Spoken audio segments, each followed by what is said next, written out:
Hello everyone.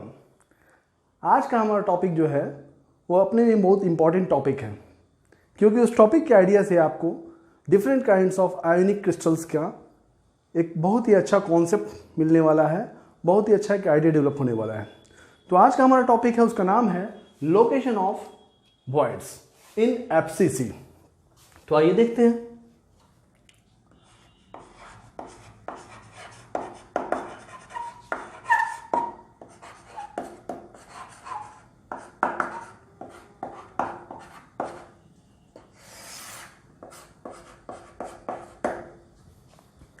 Dear students, location of voids in FCC और CCP lattice ये अपने में बहुत इंपॉर्टेंट टॉपिक है, क्योंकि इस टॉपिक से आपको ये हम आइडिया मिलता है कि किसी भी आयनिक सॉलिड का क्या उसका कोऑर्डिनेशन नंबर होगा, उसमें वॉइड्स प्रेजेंट होंगे तो कौन से वॉइड्स प्रेजेंट होंगे और कहाँ पे प्रेजेंट होंगे, और भी बहुत सारे आपको इससे आइडियाज़ मिलेंगे। तो मैं चाहूँगा कि इस टॉपिक को आप बड़े ध्यान से देखेंगे और एक्सपीरियंस करेंगे क्रिस्टल लैटिस को। तो आइए देखते हैं, शुरुआत करते हैं पहले लोकेशन ऑफ टेट्राहेड्रल वॉइड से।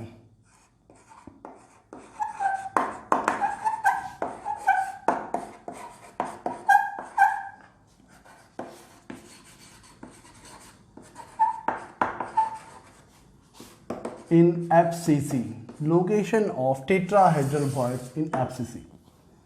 अब जैसा कि हम जानते हैं एफसीसी ज्योमेट्री किसे हम कहते हैं, तो वैसा एक यूनिट सेल जिसमें पार्टिकल्स कॉर्नर पे होते हैं एज वेल एज फेस के सेंटर पे होते हैं। तो इसके लिए सबसे पहले एक हम क्यूब को बनाते हैं।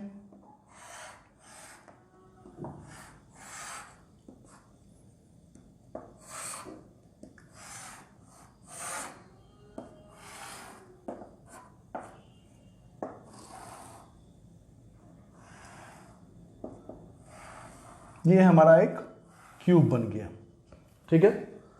अब क्या करेंगे कि हम किसी एक कॉर्नर को कंसीडर करते हैं। सपोज करो कि इस कॉर्नर को ले लिया, मैं इस कॉर्नर को ले लिया, तो उसके बाद हम क्या करेंगे कि इस कॉर्नर के अगल बगल वाले फेस के सेंटर को कंसीडर करते हैं। तो इस कॉर्नर का अगल बगल वाला फेस कौन सा हो जाएगा, ये हो जाएगा एक आगे वाला फेस, और एक ये फेस हो जाएगा। इसके फेस सेंटर को ले लेते हैं, ठीक है। और थर्ड कौन सा होगा हमारा, तो नीचे वाला फेस। अब इस तीनों के पॉइंट्स को हम मिलाते हैं। तीनों को जब पॉइंट्स को मिलाएंगे तो एक ट्रायंगल हमारे पास आएगा, ठीक है। अब इसके बाद क्या करेंगे, इस तीनों के फेस सेंटर को इससे मिलाएंगे, ठीक है। नाउ इस तीनों के फेस सेंटर को हमने इस कॉर्नर से मिला दिया। तो इसका जो टेट्राहेड्रल, इसमें जो वॉइड्स क्रिएट होंगे, वो वॉइड्स कौन से वॉइड्स क्रिएट होंगे, चार स्फीयर्स के कारण जो वॉइड्स क्रिएट होते हैं उस वॉइड्स को हम टेट्राहेड्रल वॉइड्स कहते हैं। तो उस वॉइड्स क्या होगा, टेट्राहेड्रल वॉइड होगा। उसका पोजीशन क्या होगा, तो उसका जो पोजीशन होगा, तो देखो इस पॉइंट को जब हम इस पॉइंट से मिलाते हैं तो हमारा क्या कहलाता है, बॉडी डायगोनल कहलाता है। हमारा पॉइंट क्या कहलाता है, बॉडी डायगोनल। तो ये हमारा जो टेट्राहेड्रल वॉइड क्रिएट होगा ये बॉडी डायगोनल पे क्रिएट होगा, कोई दिक्कत नहीं। नाउ इसी तरह का अरेंजमेंट अगर हम दूसरे कॉर्नर पे जाकर देखेंगे, सपोज करो कि इस पे देखते हैं, तो क्या होगा, इसका फेस सेंटर, अगल बगल वाला फेस सेंटर कौन होगा, ये होगा, और ये होगा, एक ये वाला होगा, और एक कौन सा होगा, पीछे वाला होगा, पीछे वाला फेस होगा, ये वाला फेस। तो ना इसको मैं यहाँ कंसीडर करता हूँ। अब मैं तीनों फेस को मिला देता हूँ। तीनों फेस को जो हम मिलाएंगे तो हमारे पास ऐसा आएगा अरेंजमेंट, ठीक है। और फिर इस कॉर्नर को यहाँ से यहाँ मिलाते हैं, इस कॉर्नर को यहाँ से यहाँ मिलाते हैं, तो हमारे पास जो ज्योमेट्री आएगी वो एक टेट्राहेड्रल ज्योमेट्री आएगी। चार स्फीयर्स के कारण जो जनरेट होगा हमारे पास वॉइड, वो जो वॉइड कहलाता है, जैसा कि हम जानते हैं टेट्राहेड्रल वॉइड। और ये टेट्राहेड्रल वॉइड कहाँ क्रिएट होगा, इस पोजीशन पे। इस पोजीशन को हम क्या बोलते हैं, बॉडी डायगोनल, ठीक है। तो इसका मतलब क्या हुआ कि एफसीसी लैटिस में टेट्राहेड्रल वॉइड जो क्रिएट होते हैं वो कहाँ पे क्रिएट होते हैं, उसका क्या लोकेशन है, तो उसका लोकेशन होगा at body diagonal, body diagonal, ठीक है। नाउ एक यूनिट सेल एक एफसीसी है, तो एक एफसीसी में हम रैंक कितना होता है, एफसीसी यूनिट सेल का रैंक कितना होता है, तो 4 होता है, ठीक है। और जैसा कि हम जानते हैं एक रिलेशन को कि अगर कोई क्रिस्टल है और उसका रैंक, यदि रैंक किसी क्रिस्टल का इन ए क्रिस्टल अगर रैंक उसका जेड है, सपोज करो, हम लोग तो मानते भी है कि रैंक को जेड से नोट करते हैं, रैंक यदि जेड है तो उसमें नंबर ऑफ टेट्राहेड्रल वॉइड्स कितने होंगे, तो नंबर ऑफ टेट्राहेड्रल वॉइड्स हमारे होंगे डबल ऑफ रैंक होंगे 2z। और ठीक वैसे ही नंबर ऑफ ऑक्टाहेड्रल वॉइड्स कितने होंगे, नंबर ऑफ ऑक्टाहेड्रल वॉइड्स कितने होंगे, ये होगा हमारा जितना हमारा रैंक है यानी कि z। इस रिलेशन को हमेशा हम याद रखेंगे, बहुत इंपॉर्टेंट रिलेशन है, बहुत सारे प्रॉब्लम्स को सॉल्व करने में इस रिलेशन का जबरदस्त इस्तेमाल है। तो ना जैसा कि हमने एक एफसीसी यूनिट सेल लिया है, जिस एफसीसी यूनिट सेल का रैंक हम जानते हैं कि जेड होता है, और हमने ये भी देखा है कि हमारा tetrahedral void, location of tetrahedral void क्या आया है, लोकेशन ऑफ टेट्राहेड्रल वॉइड हमारा क्या आया है, तो at body center, body diagonal, ठीक है, एट बॉडी डायगोनल। अब ये भी जानते हैं कि एक यूनिट सेल में टोटल कितने बॉडी डायगोनल होते हैं, 4 होते हैं। तो हमारा जो नंबर ऑफ टेट्राहेड्रल वॉइड्स होगा इन 1 एफसीसी यूनिट सेल, वो कितना होगा, होना तो चाहिए 8, क्योंकि अगर रैंक 4 है तो रैंक का डबल कर देंगे तो हमारा टेट्राहेड्रल वॉइड आ जाएगा। रैंक हमारा 4 है तो 2 × 4 = 8। तो एक यूनिट सेल में हमारे टोटल टेट्राहेड्रल वॉइड्स कितने होंगे, 8 होंगे। और कहाँ पे होंगे, बॉडी डायगोनल पे। आप देख सकते हैं एक कॉर्नर हमने ये लिया, इसका टेट्राहेड्रल लोकेशन वॉइड्स का लोकेशन ये हुआ, फिर उसी तरह से अगर इसको लिए तो इसका टेट्राहेड्रल वॉइड्स का लोकेशन कितना हुआ, ये हुआ। अगर उसी तरह इसको लेंगे तो फिर इसके लिए एक इस फेस को कंसीडर करेंगे, इस फेस को कंसीडर करेंगे, फिर पीछे वाले को करेंगे, तो इसका भी जो लोकेशन आएगा वो बॉडी डायगोनल पे ही होगा, बॉडी डायगोनल पे ही होगा, ठीक है। मान लिया कि यहाँ पे है, यानी हमने क्या पाया, हमने पाया कि इन 1 body diagonal total number of tetrahedral voids जो होंगे वो कितने होंगे 2 होंगे। और ऐसा बॉडी डायगोनल कितना होता है, 4 होता है। तो total number of tetrahedral voids कितने होंगे, 2 × 4 8 होंगे, ठीक है। उम्मीद करता हूं कि टेट्राहेड्रल वॉइड्स के लोकेशंस और सम नंबर को समझने में आपको कोई परेशानी नहीं हुई होगी। जल्दी से इसका स्क्रीनशॉट ले लीजिए, फिर हम लोग ऑक्टाहेड्रल वॉइड्स के लोकेशन और नंबर्स को देखते हैं।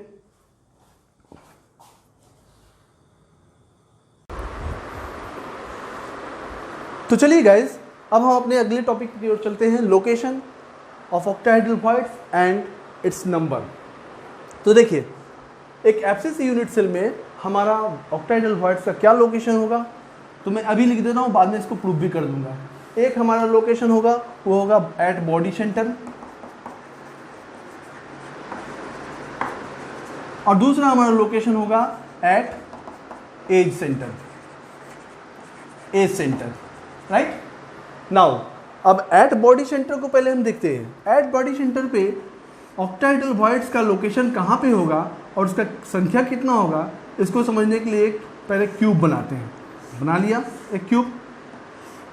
नाउ अब जैसा कि हम जानते हैं कि फेस सेंटर पे पार्टिकल जो होते हैं कहाँ होते हैं, फेस के सेंटर पे होते हैं।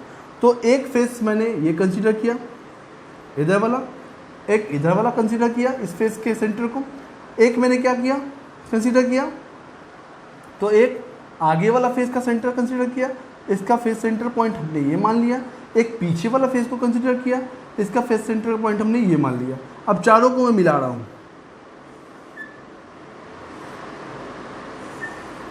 ठीक है, मिला दिया।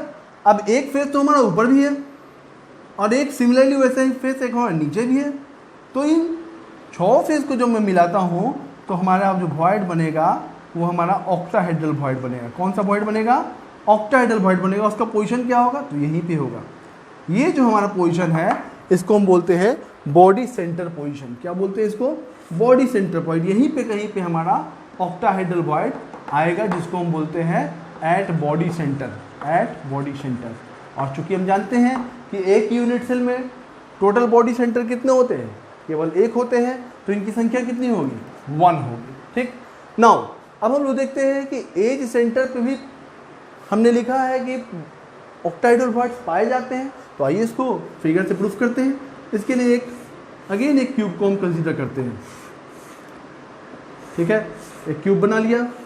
अब इस क्यूब में हम क्या करेंगे कि किसी एक एज को ले लेंगे। सपोज करो कि मैं नीचे वाला एज को ले रहा हूँ।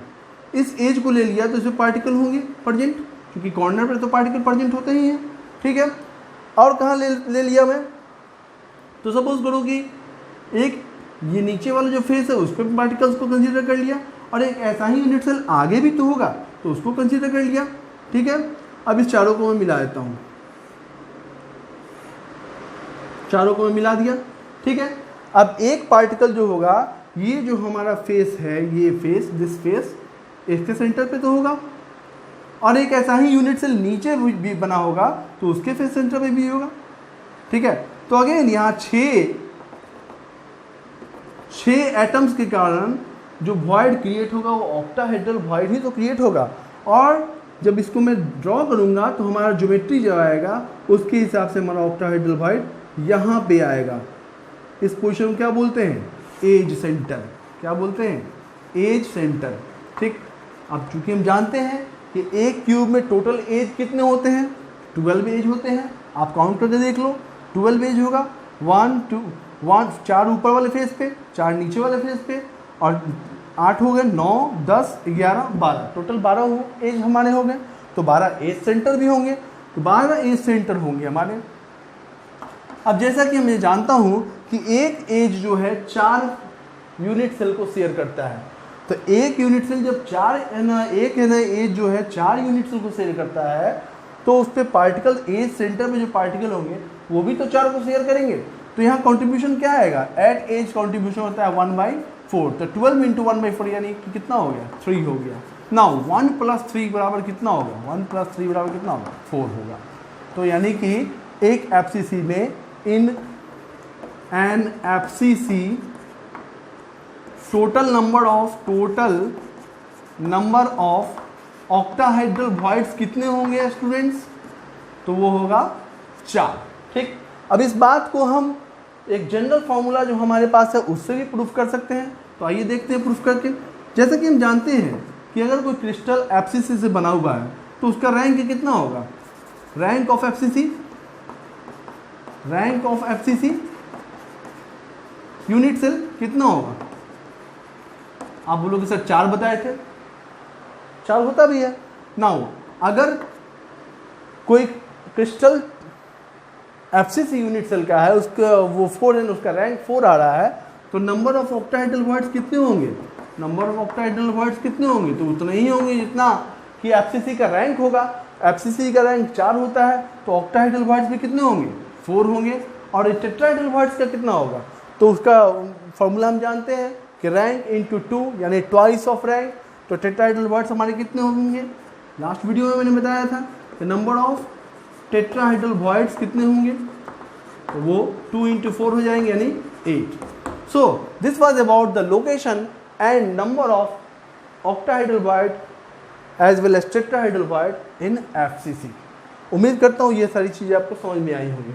अगर समझ में नहीं आई होंगी तो फिर से 2-3 बार आप वीडियो को देखिएगा, आपको समझ में आएगा। और ये आपको समझना बहुत ज़रूरी है, क्योंकि अगर ये कॉन्सेप्ट आपका नहीं बना तो फिर आगे जो हम कुछ इंपॉर्टेंट आयोनिक क्रिस्टल स्टडी करने जा रहे हैं तो उसमें फिर आपको परेशानी होगी। तो मैं ये कहूँगा कि आप इसको वीडियो को 2 बार 4 बार देख के एक कॉन्सेप्ट डेवलप करो कि कहाँ पे हमारा टेट्राहेड्रल वॉइड जो मैंने बताया वो वाकई में वहाँ हो रहा है कि नहीं, ऑक्टाहेड्रल वॉइड बन रहा है कि नहीं। अब एक आगे की ओर बढ़ते हैं। अब इसमें और क्वेश्चंस क्या आ सकते हैं? तो क्वेश्चन पूछा जा सकता है कि जैसे यहाँ पे पार्टिकल ऑक्टाहेड्रल वॉइड बना, ये कॉर्नर है, तो यहाँ से यहाँ का डिस्टेंस क्या होगा? यहाँ से यहाँ का डिस्टेंस क्या होगा? तो देखिए इसको समझने के लिए मैं बता रहा हूँ। जैसे कि एक एज ले लिया, ए बी ले लिया। नाउ ए पे पार्टिकल है, बी पे पार्टिकल है, ठीक, और यहीं कहीं पे हमारा एज का सेंटर बीच में पड़ रहा है, तो यहाँ पे हमारा ऑक्टाहेड्रल वॉइड जनरेट हो रहा है, ठीक है। अब मान लिया कि इसका रेडियस अगर हमारा इसका रेडियस कैपिटल आर है, यदि इसका कैपिटल आर है, वॉइड्स का हमने माना है स्मॉल आर, हर जगह हम मानते हैं, ठीक है। तो ए से बी का जो डिस्टेंस होगा वो कितना होगा, तो देखो यहाँ से यहाँ तक का डिस्टेंस हमारा कितना होगा, यहाँ से यहाँ तक का डिस्टेंस हमारा कितना होगा, एज लेंथ का डिस्टेंस होगा ए, तो यहाँ से यहाँ तक का ए हुआ, तो यहाँ इसका हाफ कितना होगा, तो a/2 होगा। हमको तो इसी डिस्टेंस से मतलब है, हमको इसी डिस्टेंस से मतलब है a/2 से, a/2 से। तो इस आधार पे हम कह सकते हैं कि radius of this sphere plus radius of octahedral void बराबर कितना होगा, a/2। याद रखना ये रिलेशन बहुत आगे काम आने वाला है, ठीक है। नाउ नेक्स्ट, इसी तरह से अगर पार्टिकल्स बॉडी सेंटर में बन रहे हैं तो बॉडी सेंटर और कॉर्नर के बीच का डिस्टेंस क्या होगा, पूछता है, कई बार कॉम्पिटिटिव एग्जाम से पूछा है। तो हम जानते हैं कि यहाँ से यहाँ तक का बॉडी डायगोनल कितना होता है, √3a। ये जो हमारा है ए सी पॉइंट, इसको बी मान लिया, तो ए सी पॉइंट हमारा क्या है, बॉडी डायगोनल है। बॉडी डायगोनल का वैल्यू कितना होता है, √3a होता है, ठीक है। बॉडी सेंटर यहाँ से यहाँ तक का ए सी हुआ, जो कि बॉडी डायगोनल इसका वैल्यू होता है √3a। तो अगर इसका हाफ डिस्टेंस ये लेंगे, सपोज करो कि यहाँ से बात की जा रही है, यहाँ की किसी भी एक कॉर्नर का को ले लेना, सारा कॉर्नर तो बड़ा बड़ा है, तो यहाँ से यहाँ तक का डिस्टेंस कितना होगा, तो बॉडी डायगोनल का हाफ होगा। बॉडी डायगोनल का हाफ बोले तो √3a/2 होगा, ठीक है, √3a/2 होगा। अब यहाँ पे पार्टिकल, एक पार्टिकल यहाँ ऐसे होगा और एक यहाँ पे पार्टिकल वॉइड होगा, तो यहाँ से यहाँ तक का डिस्टेंस, यही ना AC, हम ये AC/2 हमने कहा है, इसको O मान लिया। AO पॉइंट का डिस्टेंस कितना होगा, तो AO पॉइंट का जब डिस्टेंस निकालूंगा तो क्या होगा, हमने देखा है √3a/2, और क्या होगा, तो और हमारा होगा AO बराबर क्या होगा, तो R + R = √3a/2। तो इस पे, इस इक्वेशन फॉर्मूला पे भी सवाल पूछे जाते हैं, जो कि हम जब प्रॉब्लम कराएंगे तो आपको यहाँ पे इस फॉर्मूला का इस्तेमाल करके मैं दिखाऊंगा कि कैसे इस पे सवाल बनते हैं। सो this was all about the location of octahedral voids and it's number. जल्दी से इसका स्क्रीनशॉट ले लीजिए, फिर मिलते हैं। तो चलिए गाइस, जो कुछ भी हम लोगों ने सीखा है उसको कंक्लूड करते हैं। हम लोगों ने देखा है कि एब्सिस लैटिस में टेट्राहेड्रल वॉइड्स और ऑक्टाहेड्रल वॉइड्स दोनों ही बनते हैं। उसका क्या लोकेशन था, लोकेशन ऑफ टेट्राहेड्रल वॉइड्स क्या था, तो एट बॉडी डायगोनल, ठीक है। कितना था, तो टोटल संख्या कितना था, 8, क्योंकि 4 बॉडी डायगोनल्स होते हैं और प्रत्येक बॉडी डायगोनल पे 2 टेट्राहेड्रल वॉइड्स बनेंगे, तो इस तरह से 2 × 4 = 8 हो जाएगा। Similarly location of octahedral voids in abscess हम बात करते हैं तो कहाँ पे होगा, तो ध्यान में रखेंगे एट बॉडी सेंटर होगा और दूसरा at edge center. Body center में एक ऑक्टाहेड्रल वॉइड्स बनेंगे और एज सेंटर पे क्या होगा, तो 12 एजेस होते हैं और प्रत्येक एज सेंटर एज पे जो है 1/4 कंट्रीब्यूशन होता है, तो इस तरह से 12 × 1/4 बराबर 3। So total number of octahedral voids in एब्सिस आया हमारा 4। So this was about the location and number of tetrahedral void as well as octahedral voids in एब्सिस। डियर स्टूडेंट्स, अगर आपको ये वीडियो पसंद आया हो तो प्लीज़ लाइक करेंगे, शेयर करेंगे और वीडियो को सब्सक्राइब करेंगे। Thank you very much. Next video में मिलते हैं बहुत जल्दी।